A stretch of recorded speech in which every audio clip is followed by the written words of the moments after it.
இரவில் மஹ்ரிப் தொழுத பிறகு 2 ரகாத் நஃபில் தொழுது கொள்ள வேண்டும். அதன் பிறகு 119 தடவை அல்லாஹுடைய ஹஃபீல் யா ஹஃபீல் என்று ஓதிக்கொள்ள வேண்டும். அதன் பிறகு சூரத்துல் லுக்மானின் 16வது ஆயத்தை 119 தடவை ஓதி வர வேண்டும். இவ்வாறு ஓதி வந்தால் அல்லாஹுடைய பெரும் கிருபையினால் காணாமல் போன பொருள் கிடைத்துவிடும் இன்ஷா அல்லாஹ்.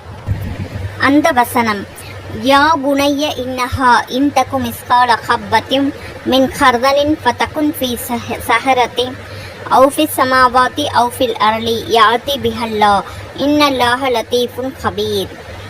மேலும் லுக்மான் அவர்கள் தனது மகனை நோக்கி, என் அருமை மகனே, நன்மையோ தீமையோ அது ஒரு கடுகின் விதையளவில் இருந்தாலும் சரி, அது கரும் பாறைக்குள்ளோ அல்லது வானத்திலோ அல்லது பூமியின் ஆழத்திலோ மறைந்திருந்த பொழுதிலும் உங்களிடம் கணக்கு கேட்கும் பொழுது